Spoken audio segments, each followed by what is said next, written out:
Hey guys, it's Anthony Super Service. I got a Earhart's asphalt truck. 05. Figured I would show real quick what it actually takes to properly route engine harness.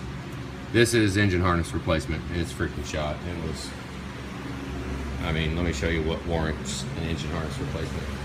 The customer had already did a repair. He said he found like 17 wires right here that were burnt, and so he got in there with liquid tape, electro tape, did all kinds of crap, and obviously, you know, it didn't fix it.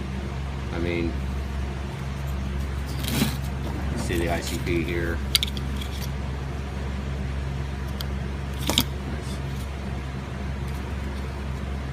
Let's just look around here.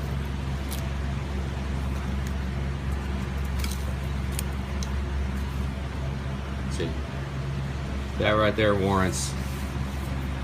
I mean, there's only so many pigtails you're gonna put on a freaking on a harness before you say enough, especially that one. You know, cam sensor wire. No, I ain't messing with that. So, this is what it actually takes. I mean, an assload of disassembly. We don't have to take the power steering pump off. You can actually do it leaving it on, but this one was kind of stuck in there pretty good, and I didn't want to take a chance on breaking it off inside the block, so I was like, heck with it. You know, it's only 3 10mm fasteners, so yank those off. AC compressor absolutely has to come off.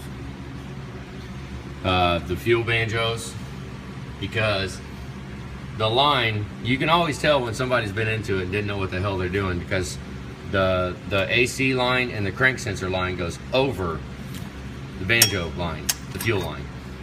And it's supposed to go behind it and then through the tensioner. So, crush washers, yank all the fuel lines off, disconnect all these fuel lines, get the lifting eye off, that way you can route the cam sensor wire down behind there. EBP, all that shit's got to come off. The clamp. See, I didn't disrupt it. We'll just hope like son of a gun it doesn't leak, because he doesn't really want to spend any money, so whatever, you know. But this is what all it takes. I mean, you can leave the turbo on, you just have to be very careful when you feed the brand new engine harnesses, because we're getting a new FICM and main harness. When you feed them down in there and get them pushed in, there's a little keeper, a retainer, that goes into the oil cooler adapter plate, and then the main engine harness attaches to the FICM harness. So as far as disassembly, I mean, it's not just a matter of just putting it on. In order to route it properly, I mean, it's about a $600 job, labor only. And I yank the radiator and charge air cooler. Charge air cooler is nothing when the radiator's out. I go ahead and yank them both out. That way, I ain't got a care in the world about busting his radiator. You know, his cooling pack's sitting right there, so not a care in the world about breaking the radiator.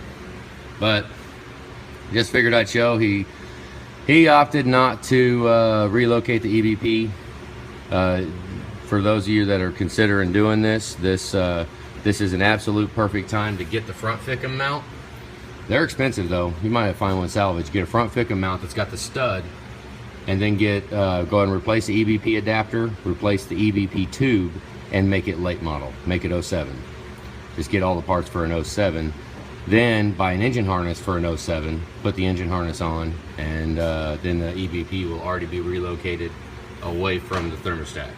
Rather than having it here, which is a major chafe point right here where the cam sensor wire goes down and then the EBP tees off of it, eliminate that whole thing. It'll be cam sensor all by itself going down, plug it in, and then the EBP comes over here and plugs in over there.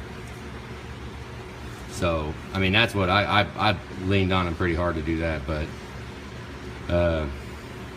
yeah, I mean, it was like one of them where he didn't even want to spend the extra 40 bucks on that. I mean, this is a $1,200 job right here.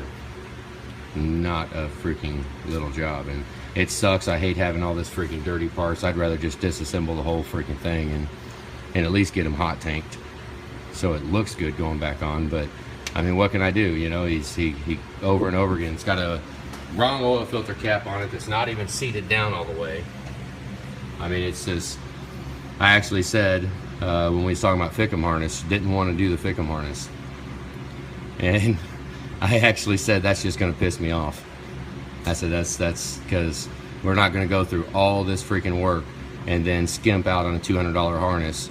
I always, if it needs a main engine harness, it's getting a Fickum harness, period. If one is bad, replace both of them, or don't even do any of them. You know, that way you can dust your hands of it. You know the wiring is all new and all good. But yeah, it's just a freaking drag how dirty it is, but you know, it is what it is. We should have the harness here in a little bit. We're going to be throwing it on, getting it out of here today. But I figured I would show what all disassembly is needed for what is, I mean, yeah, you could ghetto rig it, run the freaking line over, maybe feed it around the AC compressor, maybe, I don't freaking know, I've never tried it. But you know, that's how you get yourself into bigger problems later, because you don't route the harness right, and then you got more chafe points that's self-inflicted. So we're gonna go ahead and throw it all back together, and it'll be just like factory. I mean, route it all where it should be. So, yep. All right, guys, have a good day.